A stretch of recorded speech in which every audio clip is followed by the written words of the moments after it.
afternoon, students. Today our topic is bipolar disorder.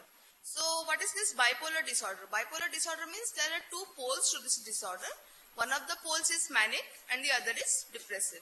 Now what is manic pole? Manic pole is the person, the mood will be very irritable or elevated or expansive. The speech will be, increased speech. There is increased production of speech, loud. There will be rhyming, clanging. There will be grandiose delusions, patient will be distracted, hyperactivity, there will be decreased need for sleep. You will feel energetic even if the sleep is less. And then it will begin suddenly and it will last for certain, days or weeks. What is a depressive episode? Depressive episode is the mood will be anxious or depressed, person will feel hopeless, decreased interest or pleasure in work, negative view about the self and the world, there will be fatigue, decreased appetite, constipation, decreased sleep, decreased libido, suicidal preoccupation, and sometimes patients may be agitated. So as we have already discussed, mood is the pervasive and sustained emotion that influences a person's behavior and colors the perception of being in the world. Mood is what the patient feels. Affect is short-lived emotion. It is defined at the patient's present emotional responsiveness. It is what the doctor infers, like what we see from the patient's body language and facial expressions. So bipolar disorder, brief history, Hippocrates called it melancholia and then others came, and modern era, Robert Burton said Anatomy of Melancholy in 1621. Then Celsus say about De Re Medicina, then other people came, then Emil Kaplan said manic depressive psychosis, okay. Then Carl Carbom gave the term cyclothymia. So here we can see this is the baseline, the middle line, and then it may go into mania, that is up, or hypomania, which is a bit lower than mania, or may it go to depression. And mixed is when mania and depression are present at the same time. So manic episode will be abnormally elevated mood, depressed will be depressed mood, and hypomania is less severe than mania. Now there will be other temperaments. Temperament is their inner personality. Some persons have this depressive temperament and some have this hyperthymic. They are more happy than usual, they talk more, but that doesn't mean that they are, having bipolar disorder. So depressive temperament is person whose personality is like that, gloomy, humorless, pessimistic, guilt-prone, or sluggish. And hyperthymic temperament people are cheerful, exuberant, very well articulated, over-optimistic, overconfident, extroverted, high levels of energy. But they are not having bipolar, okay? That is how their personality is. Now what is mania? Mania is for 1 week at least. Either of them will be there, elevated mood or irritable mood. And other symptoms are inflated self-esteem, increased goal-directed activity.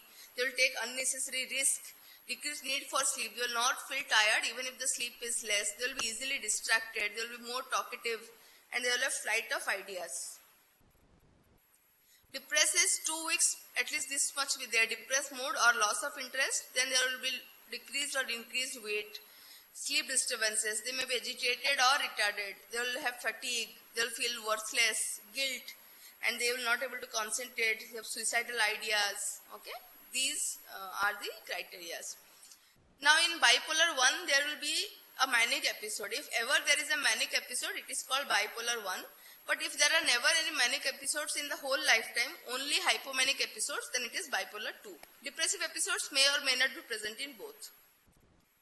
Then major depression is different in that only depression is there. No hypomania, no mania. Dysthymia is kind of a depression, but it is not very severe to be called major depressive disorder. So in cyclothymic disorder is mood swings between hypomania and dysthymia, but without full manic or major depressive episode. Rapid cycling mania is 4 or more episodes within 1 year. Double depression is patient already had dysthymia and again he will have, more depression episodes. Then it is called as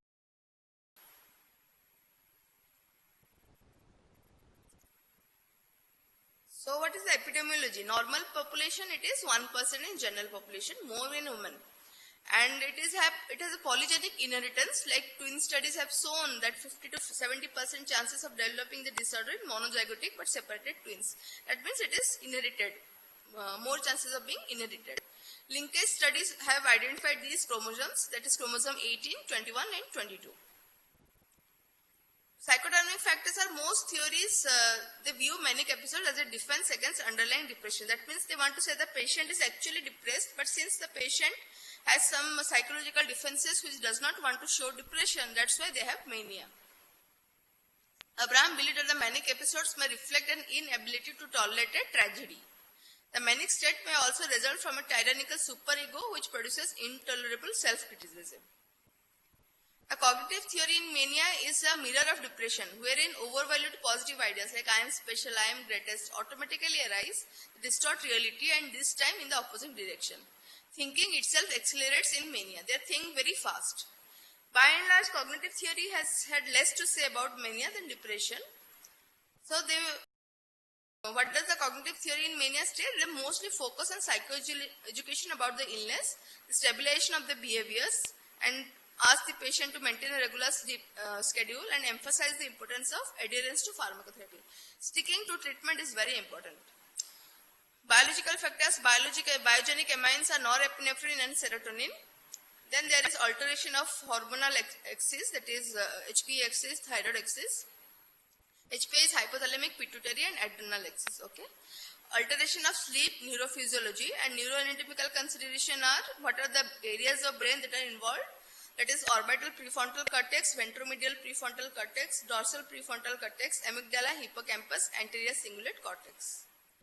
So these are the symptoms I have already discussed. So now we come to the important part, that is the management. Now how do you manage this disorder? This disorder, like even the depression in bipolar disorder cannot be managed only with antidepressants. A mood stabilizer is a must in a bipolar patient. So what are the different mood stabilizers? Lithium, valproate, carbamazepine, lamotrigine, topiramate and gabapentin. Each have their own advantages, disadvantages. Okay?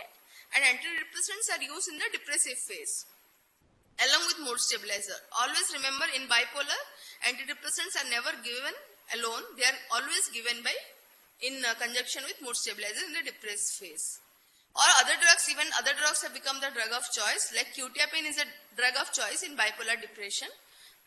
Even it is more effective than antidepressants. So what are the antidepressants? Tricyclic, SSRIs, SNRIs, bupropion, mirtazapine, these are the antidepressants. Antipsychotic medication, first generation antipsychotic medications may be given, but second generation antipsychotic medications are more helpful, like olanzapine, risperidone, and other treatment like ECT. ECT is very effective in, severely agitated patients, acute mania. Or RTMS, transcranial magnetic stimulation, transcranial direct current stimulation. These are new modalities of treatment. Now, adjunctive treatments are given like anticholinergics, antidepressants, benzodiazepines, hypnotic sedatives, anticonvulsants, all this.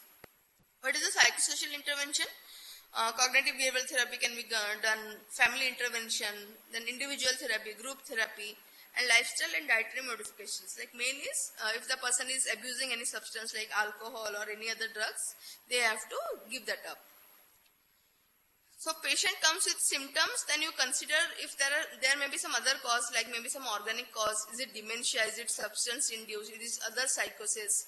Then establish the diagnosis of bipolar, then assess the severity. Is there any risk of harm to self or others? What is the comorbid substance use? Detailed physical examination. See the pulse, BP, everything. Mental status examination. Investigate LFT, RFT, glucose, ECG. Then treatment history, ask if they have taken any treatment and how is the social support. Then see if the patient needs to be treated after admitting him in the hospital or OPD basis treatment is okay. Then choose an agent based on the side effect profile and which will be the best for the treatment, which medicines are available. Like all medicines may not be available. If you are in a government setup, all medicines are not available, so you have to see which one is available. ECT can be given for rapid control of symptoms or if there is catatonia, suicidality, past response to ECT, etc. And non-pharmacological management is psychoeducate the patient and the relative and psychosocial intervention. Now how to treat a hypomania or mania mixed episode. So currently on treatment is, on some treatment, then stop the antidepressants, first thing. Optimize the dose of the mood stabilizer. If the patient is not responding, add another antipsychotic medications. Benzodiazepine may be used for sleep and calming, diazepam, lorazepam. If the patient is not on any treatment, first time you are seeing not on any treatment, then start lithium, valproate or antipsychotic. Start one. If one is not working, add something like lithium plus antipsychotic or valproate plus antipsychotic. Use benzodiazepine, use depot. Depot is you give one injection, it releases medication after 15 days or 20 days so that the patient does not have to take tablets every day. It is very useful because such patients will not be very willing to take medications, and also ECT. If there is failure in first line, then you go for second line, add some other antipsychotic, add some other mood stabilizer, increase the dose as per need, use ECT. So, stop antidepressant treatment. Is the patient taking anti-manic medication? Yes. See, sometimes patients, first time they will come with you with depression. So, you will be starting antidepressants for them, and then they will switch to mania. So in that case, it is a case of bipolar disorder. Anybody having mania, even if drug induced, you stop the drug and then you start treating for bipolar. Okay. Then how to treat bipolar depression? If the patient is already on treatment like valproate or olanzapine, then you have to increase the dose. Lithium, lamotrazine, increase the dose, optimize the dose, and then see if it is improving. Not improving, add antidepressants. Okay. And if not on treatment, start the treatment. What is the treatment of bipolar depression? Lithium, lamotrazine, quetiapine. Quetiapine is the drug of choice. Okay. Olanzapine, fluoxetine combination comes. Okay. That is also a drug of choice. Valproate plus lithium or valproate plus antidepressant. But always remember that bipolar depression does not mean give antidepressants. Antidepressants are never given alone, always along with a mood stabilizer or antipsychotic. Now, when do you indoor a patient? Admit a patient.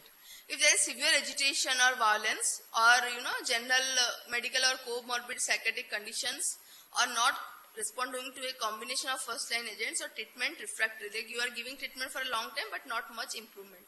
In depression, you admit a patient when there is suicidal behavior or severely agitated or violent or patient refuses to eat. Sometimes depressed patients will refuse to eat. And if there is catatonia or unable to care for self or there are general medical or comorbid conditions, or if patient is not responding to a combination of medications.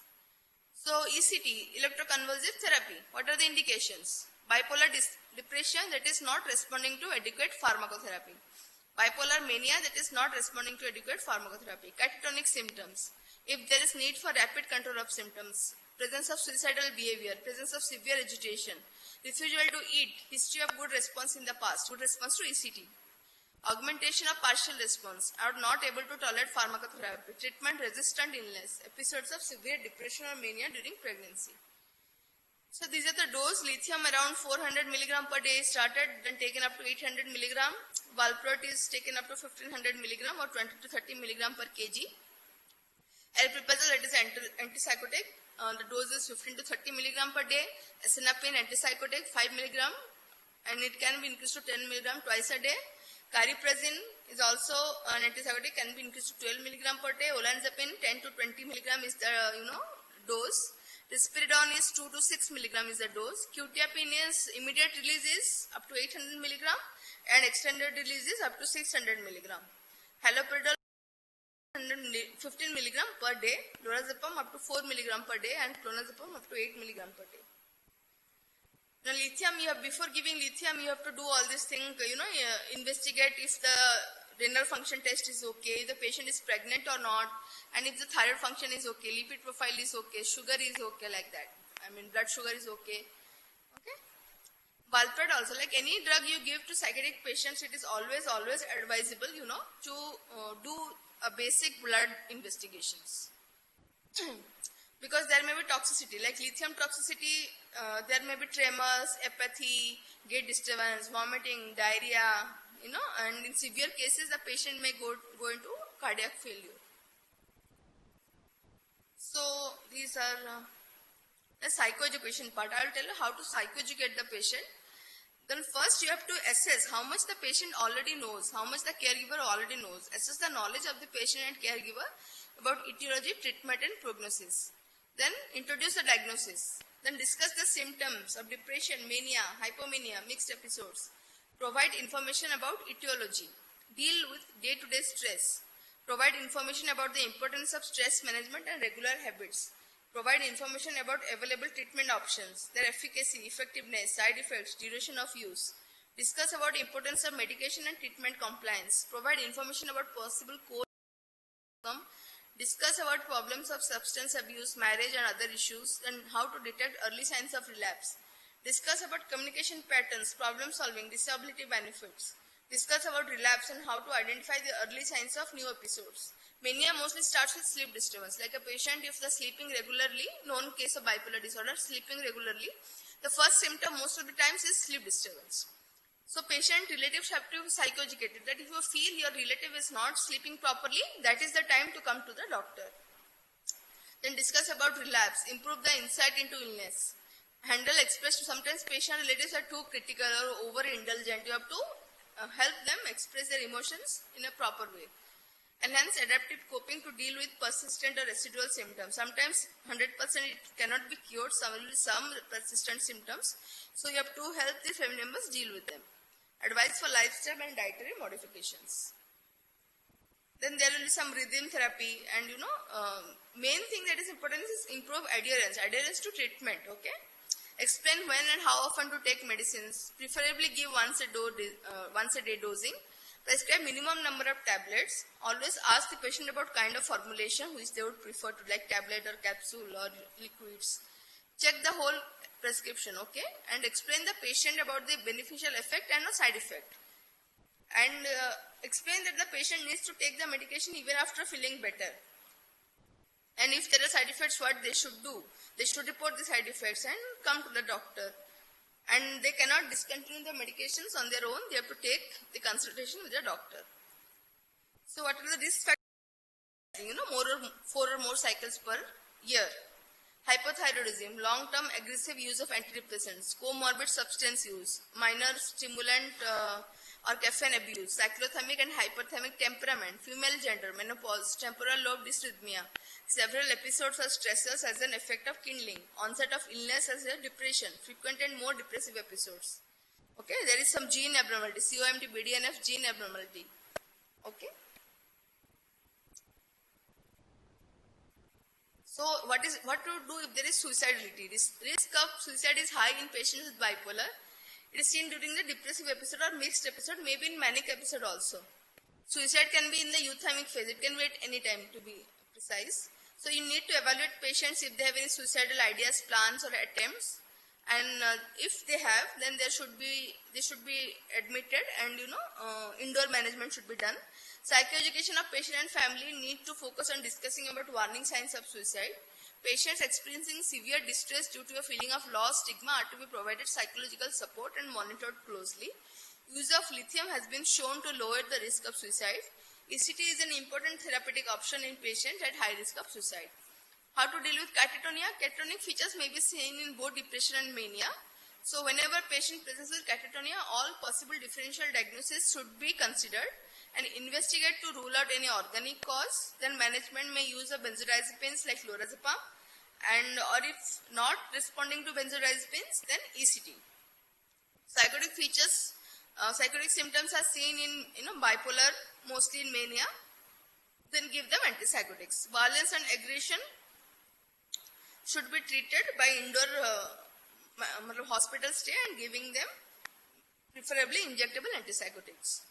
If there are comorbid substance use, then they should be given counseling for de-addiction. And they should be treated simultaneously, the substance problem and the bipolar disorder. If there is any other psychiatric comorbidity disorder, then both should be treated simultaneously. In physical illness, then they have high rate of physical illness because of psychiatric medications and because of their sedentary lifestyle, because of the disorder, they may have higher comorbidity, so those should be treated concurrently.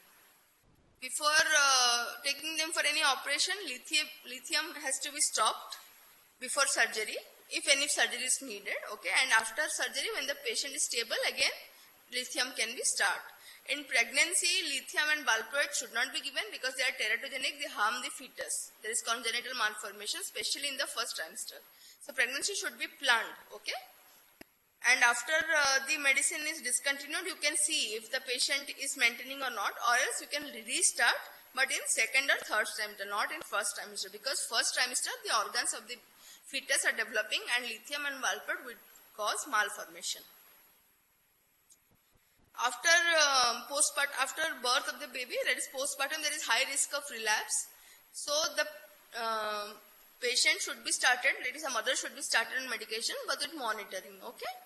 Elderly, low dose may be given because they are more vulnerable for the side effects. In children and adolescents, they may have comorbid disorder like ADHD and conduct. So data on use of lithium before 12 years of age is not available, and lithium use before 12 years is not recommended. So give slow dose and increase slowly. Start low and go slow, both in elderly and children. So that concludes the bipolar lecture. Thank you.